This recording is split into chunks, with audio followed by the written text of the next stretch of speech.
Breaking news చూస్తున్నారు. మాజీ మంత్రి పెద్దిరెడ్డికి వరుస షాక్లు తగులుతున్నాయా అంటే అవుననే మాట వినిపిస్తోంది. ఇప్పటికే పెద్దిరెడ్డి భూదందాలపై భారీగా ఫిర్యాదులపై కలకలం రేగింది. హైకోర్టులో పెద్దిరెడ్డికి వ్యతిరేకంగా కీలక తీర్పు వచ్చినట్టుగా తెలుస్తోంది. పెద్దిరెడ్డి ఇంటి ముందు రోడ్డుపై ఏర్పాటు చేసిన గేట్లు తెరవాలని హైకోర్టు ఆదేశించింది. వైసీపీ పాలనలో తన ఇంటి వైపున రోడ్డుకు సంబంధించి గేటు ఏర్పాటు చేసుకున్నారు. రోడ్డుపై గేటు తొలగించాలని కొన్ని రోజులుగా జనసేన పోరాటం చేస్తుంది. గేటు తొలగించేలా చర్యలు తీసుకోవాలని జనసేన హైకోర్టులో పిటిషన్ దాఖలు చేసింది. జనసేన పిటిషన్పై విచారించింది హైకోర్టు. పబ్లిక్ రోడ్డుపై గేటు తొలగించాలని మున్సిపల్ అధికారులకు హైకోర్టు ఆదేశించింది.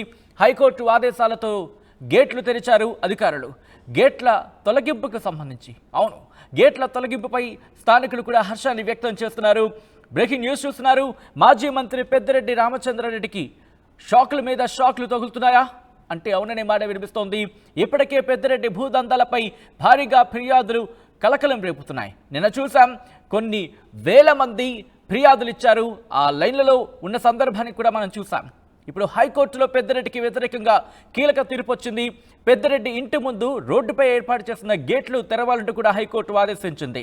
వైసీపీ పాలనలో తన ఇంటి వైపున రోడ్డుకి గేటు ఏర్పాటు చేసుకున్నారు ఆయన. రోడ్డుపై గేటు తొలగించాలని కొన్ని రోజులుగా జనసేన పోరాటం చేస్తుంది.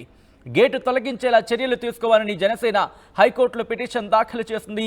జనసేన పిటిషన్పై విచారించింది హైకోర్టు. పబ్లిక్ రోడ్డుపై గేటు తొలగించాలంటూ కూడా మున్సిపల్ అధికారులకు హైకోర్టు ఆదేశించింది. ఈ నేపథ్యంలో ఇన్ఫాక్ట్ అక్కడ ఏం జరుగుతుందో తెలుసుకునే ప్రయత్నం చేద్దాం. మా ప్రతినిధి లోకేష్ అప్డేట్స్ అందించేందుకు సిద్ధంగా ఉన్నారు. లోకేష్, ఆ గేటు తొలగించినట్టుగా తెలుస్తోంది. దీంతో పాటు అక్కడ ప్రజలు ఏమంటున్నారు ఇప్పుడు ఆ గేటు తొలగించిన తర్వాత? గడిచిన 5 ఏళ్లలో వైసీపీ పాలనలో మాజీ మంత్రి అయినటువంటి పెద్దిరెడ్డి రామచంద్రారెడ్డి తిరుపతిలో ఉన్నటువంటి మారుతి నగర్ లో ఉన్నటువంటి నివాసం వద్ద దాదాపు పబ్లిక్ కి సంబంధించినటువంటి రోడ్డు, అంటే మున్సిపల్ నిధులతోనే ఏర్పాటు చేసినటువంటి ఆ సిసి రోడ్డుకు సంబంధించి కొద్దిగా ఆయన ఇంటి ముందు, అంటే రాయల్ నగర్ నుంచి మారుతి నగర్ కు వెళ్ళేటువంటి ఒక క్రాస్ రోడ్డుగా చెప్పాలి. ఆ క్రాస్ రోడ్డుకు సంబంధించి ఆయన పూర్తిగా కూడా తన స్థలంలో నుంచి వెళ్ళేటట్టుగా ఆ రోడ్డుని నిర్మాణం చేపట్టుకున్నటువంటి పరిస్థితి ఉంది. అయితే తన స్థలంలో నుంచి నిర్మాణం చేపట్టినప్పటికీ కూడా అది ఒక కాలనీ నుండి ఇంకొక కాలనీకి వెళ్ళేటువంటి రోడ్డు. అది పూర్తిగా తన సొంతమైనట్లుగా కూడా ఇటువైపు అటువైపు గేట్లను ఏర్పాటు చేసి సామాన్య ప్రజలకి అందుబాటులో లేకుండా ఆ రోడ్డుని నిర్బంధించినటువంటి ఘటన గడిచినటువంటి 5 ఏళ్లలో చూసాం.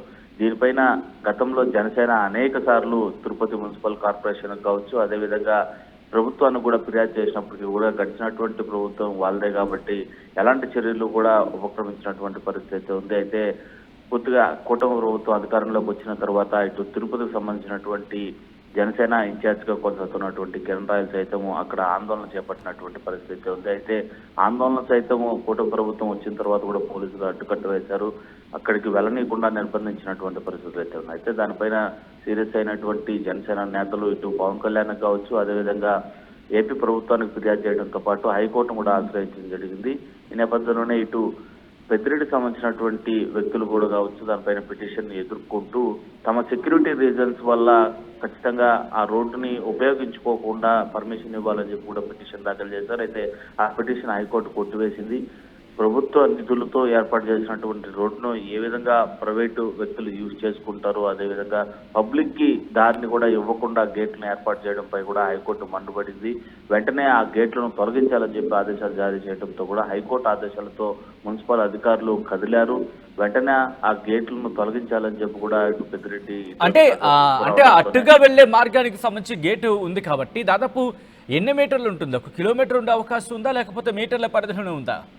100 to 150 మీటర్స్ దారి వరకు మాత్రమే తన స్థలంలో నుంచి వెళ్ళేటువంటి సిసి రోడ్డు నిర్మాణానికి 2 వైపులా కూడా గేట్ను నిర్మించి ఎవరు కూడా సామాన్య వ్యక్తులు ఆ రోడ్లో నుంచి వెళ్ళేటువంటి ఆస్కారం లేకుండా వాళ్ళు ఇంతకాలం నిర్బంధించినటువంటి పరిస్థితి. ఎట్టకేలకు హైకోర్టు దానిపైన తీవ్రంగా స్పందించడంతో పాటు మున్సిపల్ అధికారులను కూడా ఆదేశించింది వెంటనే గేట్లు తొలగించాలని.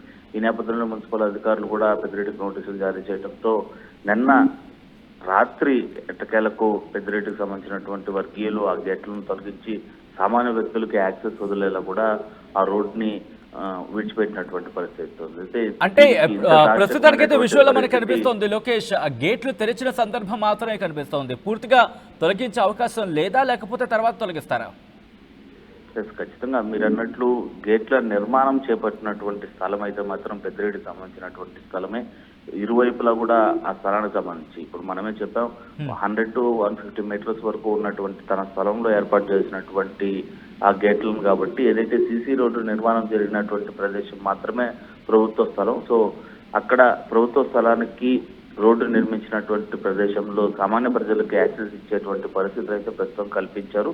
ఇక శాశ్వతంగా ఆ గేట్లను తొలగించేటువంటి పరిస్థితిని మున్సిపల్ అధికారులు ఉపక్రమిస్తారా, ఆ చర్యలకు ఆ దిశగా పెద్దిరెడ్డికి ఆదేశాలను జారీ చేస్తారనేది వేచి చూడాల్సినటువంటి పరిస్థితి ఉంది. ఎట్టకేలకు కోర్టు ముట్టికాయలు వేస్తే తప్ప మున్సిపల్ అధికారులు కదిలేలా లేరు. అదేవిధంగా ఇటు ఎన్ని పోరాటాలు చేసినప్పటికీ కూడా ఇటు ప్రభుత్వం స్పందించకపోతే ఇలాంటి దారుణమైనటువంటి చర్యలే పునరావృతం అవుతాయి అనడానికి ఇదొక చర్యగా కూడా చెప్పేటువంటి పరిస్థితిగా చాలా స్పష్టంగా కనిపిస్తుంది. రైట్ లోకేష్. సో మొత్తంగా అయితే మాత్రం మాజీ మంత్రి పెద్దిరెడ్డికి వరుస షాక్లు తగులుతున్నాయా అంటే అవుననే మాట వినిపిస్తోంది. ఇప్పటికే పెద్దిరెడ్డి భూదందాలపై భారీగా ఫిర్యాదులు అందుతున్నాయి. హైకోర్టులో పెద్దిరెడ్డికి వ్యతిరేకంగా ఇప్పుడు కీలక తీర్పు వచ్చింది. పెద్దిరెడ్డి ఇంటి ముందు రోడ్డుపై ఏర్పాటు చేసిన గేట్లు తెరవాలంటూ కూడా హైకోర్టు ఆదేశించింది. వైసీపీ పాలనలో తన ఇంటి వైపున రోడ్డుకి గేటు ఏర్పాటు చేశారు. రోడ్డుపై గేటు తొలగించాలని కొన్ని రోజులుగా జనసేన పోరాటం చేసింది. గేటు తొలగించేలా చర్యలు తీసుకోవాలని జనసేన హైకోర్టులో పిటిషన్ కూడా దాఖలు చేసింది. జనసేన పిటిషన్పై విచారించింది హైకోర్టు. పబ్లిక్ రోడ్డుపై గేటు తొలగించాలని